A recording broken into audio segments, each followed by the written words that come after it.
नमस्कार, capital TV देख रहे हैं आप। मैं हूं आपके साथ पूजा। कॉकरोच जनता पार्टी के हिंसक प्रदर्शन के बाद अब दिल्ली पुलिस का फोकस सिर्फ सड़कों पर हुए उपद्रव तक सीमित नहीं है, बल्कि डिजिटल दुनिया में फैले उस पूरे नेटवर्क पर भी है जिसने प्रदर्शन के दौरान और उसके बाद भ्रामक नैरेटिव फैलाने की कोशिश की। पुलिस की साइबर सेल लगातार सोशल मीडिया प्लेटफॉर्म्स पर अपलोड किए गए वीडियो, लाइव स्ट्रीम, रील्स और पोस्ट की जांच कर रही है। जिन यूट्यूबर्स, सोशल मीडिया इन्फ्लुएंस और डिजिटल पेजों ने प्रदर्शन से जुड़े कंटेंट को वायरल किया, उनके कंटेंट की बारीकी से पड़ताल की जा रही है। शुरुआती जांच में 180 से ज्यादा सोशल मीडिया हैंडल पुलिस के रडार पर बताए जा रहे हैं, जिनकी गतिविधियां और पोस्ट का तकनीकी विश्लेषण किया जा रहा है। दिल्ली पुलिस ने फेसबुक, इंस्टाग्राम, एक्स और यूट्यूब जैसे प्लेटफॉर्म्स को नोटिस भेजकर आपत्तिजनक और भ्रामक कंटेंट हटाने के निर्देश दिए गए हैं। जिन अकाउंट से हिंसा को बढ़ावा देने, अफवाह फैलाने या गलत जानकारी प्रसारित करने का काम किया, उनके खिलाफ कानूनी कार्रवाई की तैयारी भी चल रही है। तो आज पुलिस के एक्शन पर ही बात करेंगे। मेरे साथ स्टूडियो में मौजूद हैं कैपिटल टीवी के editor in chief doctor Manish Kumar. Doctor साहब, बहुत बहुत स्वागत है आपका। धन्यवाद। सोशल मीडिया में बहुत गंदगी फैलाई गई, बहुत सारे इन्फ्लुएंसर्स और यूट्यूबर्स ने बहुत भ्रामक खबरें भी, अफवाह भी फैलाई। क्या एक्शन की तैयारी है? देखिए, एक्शन तो बहुत तगड़ा होने जा रहा है और अभिजीत दीपके के ऊपर भी अब एक्शन होगा जी, क्योंकि इसकी फंडिंग के ऊपर अब जो है जांच शुरू हो गई। जी। एक वाकया मैं आपको बताता हूं। आज कुछ घंटे पहले हाँ। एक पत्रकार पहुंचा। आजकल वो आराम कर रहे हैं, किसी से मिलना नहीं चाह रहे हैं। वो पत्रकार, उसने कहा कि भाई झारखंड में और पंजाब में पेपर लीक के ऊपर धरना प्रदर्शन हो रहा है, आप वहां जाएंगे? तो उसने कहा कि देखिए, अभी तो हम थक के आए हैं, माँ की हाथ की रोटी। अभी फिर उसने, और सवेरे सवेरे जो है वोमिट कर रहा था, वो उसको फूड पॉइजनिंग हो गया। आप देखिए ड्रामा इन लोगों का। और उसके पिताजी ने कहा कि नहीं, कोई बातचीत नहीं करेगा, घर के अंदर बंद। क्यों हुआ वोमिटिंग? इस वजह से जो मैं बता रहा हूं आपको। तो पत्रकार ने कहा कि भाई, झारखंड के अंदर आप जो जंतर मंतर में जय मीम जय भीम बाबा भीमराव अंबेडकर के नाम ले रहे थे, वहां तो ज्यादातर SC ST दलित लड़के ही प्रोटेस्ट कर रहे हैं। आपको जाना चाहिए। हवा निकल गई, फुर कबूतर उड़ गया। बोला मैं अभी सोचूंगा, देखूंगा। तो रिपोर्टर ने साफ कह दिया कि ऐसा लगता है कि आप सिर्फ भारतीय जनता पार्टी के खिलाफ ही आंदोलन करने के लिए आए हैं। ये क्या माजरा है कि कांग्रेस के खिलाफ, इंडी गठबंधन के खिलाफ, आम आदमी पार्टी के खिलाफ आप कोई प्रोटेस्ट नहीं करना चाह रहे? इसका मतलब मुद्दे से नहीं, आपको राजनीति करनी है। कबूतर उड़ गया। क्यों तबीयत खराब हुई है? क्योंकि नोटिस गया है दीपके के फादर को। उनसे पूछा जा रहा है कि भाई, आपकी सैलरी 65,000 है, तो ये दीपके को अमेरिका कैसे भेज दिया आपने? Who funded his stay in US? जो बताया जा रहा है कि कोई स्कॉलरशिप नहीं।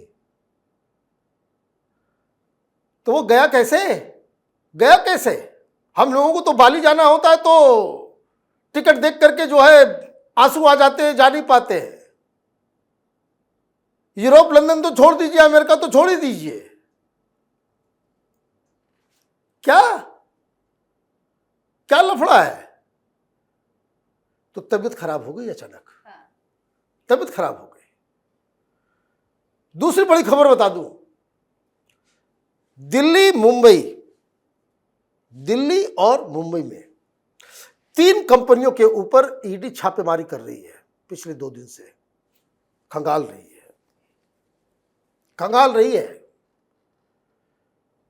कि क्या आपने इन्फ्लुएंसर्स को हायर किया, पेमेंट किया। और मैं आपको बता दूं, ये लोग पैसे डिस्ट्रीब्यूट कर रहे थे अलग अलग चैनल से। जो इनिशियल इन्वेस्टिगेशन में मालूम चल रहा है कि जैसे आपके पास पैसे आ गए 10,000, आपको कहा जाएगा कि भाई वहां जाकर के ये सामान वहां पे पहुंचा दो। 8,000 का आप भेजना, 2,000 अपने पास रख लो। दैट्स हाउ ये सारे गालीबाज लोग आ रहे थे।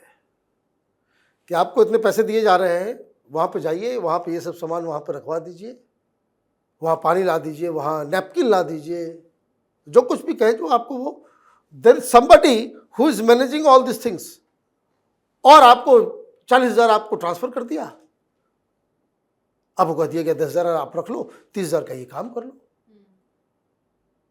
और जब लोग आ रहे हैं तो भाई घर से गाली दे दो, चलो गाली दे रहे, गाली दे रहे, ये मॉडस ऑपरेंडी चला है। तो उन कंपनियों को जो है बकायदा चिन्हित किया जा रहा है। अब ये सब कर कौन रहा है पर्दे के पीछे से, कहां से मालूम चला? अभी देखिए कैसे भागे हैं ये लोग सुप्रीम कोर्ट सीधा, शायद कल सुनवाई भी हो, मंडे को सुनवाई भी हो, कि जुनैद चला गया। जुनैद की औकात है कपिल सिब्बल को हायर करने का। जुनैद जैसे लोगों को कपिल सिब्बल तो अपने दरवाजा के अंदर नहीं घुसने दे। 25 लाख रुपया एक बार की हियरिंग का लेते हैं वो, लेकिन उसके वकील बन करके पहुंच रहे हैं, हु इज पेइंग। अब जुनैद परेशान इस चीज के लिए है क्योंकि अगल बगल सारे लोग उसका पोल पट्टी खोल रहे हैं। उसकी पहली वाइफ का जो भाई है वो बता रहा है कि वो तो गाय काटता है, उसके घर में सब हथियार औजार सब है जिसमें गाय काट करके वो गाय खाता है। तो बिरयानी जो आ रही थी गाय वाला ही तो नहीं दे रहा था। भाई सवाल तो पूछे जाएंगे, लेकिन सुप्रीम कोर्ट इसलिए भागा गया कि भाई देखिए उसको हरास किया जा रहा है, इससे कोई पूछताछ ना हो। इंटेंशन ये नहीं है कि बड़ा भोला आदमी है और उसको जो है ये वो सवाल बड़ा सिंपल है कि तुम्हारी आय 20,000 रुपये महीना है, ये 3-4 करोड़ रुपए का खाना तुमने कैसे बांट दिया? ये जेन्युइन सवाल है या नहीं है? बिल्कुल है जेन्युइन सवाल। और अगर आप ये कहेंगे कि नहीं भाई देखिए स्टूडेंट है, अरे भाई वो किसी कॉलेज के दरवाजे पे भी गया होगा पता नहीं, है ना? तो ये सारी चीजें हो रही है। अब ये लोग फंसते चले जा रहे हैं। पहले धमकी दी, देखिए मैंने पहले दिन कहा था, जिस दिन वो करार हुआ मैंने कहा था कि केस वापस नहीं होगा। जो कॉन्स्टिट्यूशन क्लब में करार हुआ कि भाई सारे केसेस वापस आ जाएंगे, उस दिन मैंने कहा था कि केस वापस नहीं होंगे। क्यों? ये सरकार की हैसियत के बाहर की चीज है। केस खत्म तभी होगा जब जज साहब खत्म करेंगे, ये रूल है। अब उस समय से धमकी दे रहा है, 7 दिन हो गया धमकी देते देते, रोज लोग पकड़े जा रहे हैं, रोज जो है वहां पे पकड़ धकड़ हो रहा है। और मैं आपको बता दूं ये पकड़ धकड़ अभी चलता रहेगा। कारण पहले तो गालीबाज लोग निपट गए। पहले देखिए क्या हुआ, अभी ध्यान से सुनिएगा, बड़ा इंटरेस्टिंग बात बताने जा रहा हूं कि कैसे, मैं आपको बताऊं, पहली बार दिल्ली पुलिस इतना एक्सटेंसिव टेक्नोलॉजी का इस्तेमाल कर रही है, एआई का इस्तेमाल कर रही है, और इतना बड़ा इन्वेस्टिगेशन। कोई बता रहा 250 लोग लगे हुए हैं इसी में, 250 लोग इसी में लगे हुए हैं। क्या कर रहे हैं? तो पहले जो हमने बताया कि जो फेस रीडिंग उससे प्रॉब्लम था कि ओ माय गॉड हमारी प्राइवेसी। अरे तुम रील बना करके जिंदाबाद मुर्दाबाद कर रही हो, मोदी को गाली दे रहे हो, वो प्राइवेसी, उस आदमी को प्राइवेसी चाहिए। तो वो फेस डिटेक्शन से क्या हुआ, 2873 लोग आ गए, है ना? उनकी पर्ची कट गई, भाग रहे हैं सब जगह पुलिस पहुंच रही है। फेस डिटेक्शन में बहुत सारे ऐसे भी लोग मिल रहे हैं जो स्टूडेंट हैं, पुलिस जा रही है उनके यहाँ भी, पुलिस जा रही है, पूछा जा रहा है कि भाई क्या है, आप पढ़ते हो? तो बहुत सारे लोग शेयर कर रहे हैं अपनी कहानी। मैं भी एक जानकार को जानता हूं कि बिटिया चली गई थी, आई, वो पुलिस वाले आ गए, बोले भाई कहाँ गई थी? तो वो गए थे, क्यों गई थी? तो मैं पिछली बार नीट का एग्जाम दी थी, मेरा ये हो गया था। बोला दिखाओ एडमिट कार्ड, कहाँ दिया था एग्जाम, कब दिया था? उसने दिखाया, बोला ठीक है बेटा रहो घर पे, कोई एफआईआर नहीं होगा, कोई एफआईआर नहीं होगा। और उसके बाद चले आया, एफआईआर खत्म। लेकिन ये जो 2873 है उस पर एफआईआर खत्म नहीं होगा, वो नपेंगे। अब दूसरा जो मैंने भी पहले भी बताया, लेकिन फिर से उसको रिहाइश कर लीजिए कि उसमें उपद्रवियों के अलावा फेस से तो डिटेक्शन हो गया, लेकिन जो ज्यादा बड़ा शैतान थे वो मास्क लगा करके आए, स्पाइडरमैन। है ना। तो स्पाइडरमैन सबको ढूंढा जा रहा है अब, जो मास्क लगा करके गए 400 सीसीटीवी एआई की मदद, और वो जैसे कोई आदमी नजर आ रहा है यहां पे बदमाशी कर रहा है, बैरिकेड तोड़ रहा है। अब रिवर्स में वीडियो चले कि वो किधर से आया, फिर उस जगह के सीसीटीवी से पकड़िए, उस जगह के ये तय किया जा रहा है कि वो मास्क आदमी लोग, ये लोग कहां से आए, बीच में किस रास्ते आए, किससे किससे मिले, और घटना होने के बाद ये लोग कहां गए। ये दूसरा तीसरा कैटेगरी हो गया। चौथा कैटेगरी जो आपने बताया, ये इन्फ्लुएंसर्स, यूट्यूबर्स जो अफवाह फैलाने का काम कर रहे थे, 180 को धर लिया गया है। अब इसमें बहुत बड़ा बवाल होने जा रहा है। एफआईआर तो हो जाए, क्योंकि इन लोगों ने अफवाह फैलाई, इन लोगों के पास सबूत आ गए।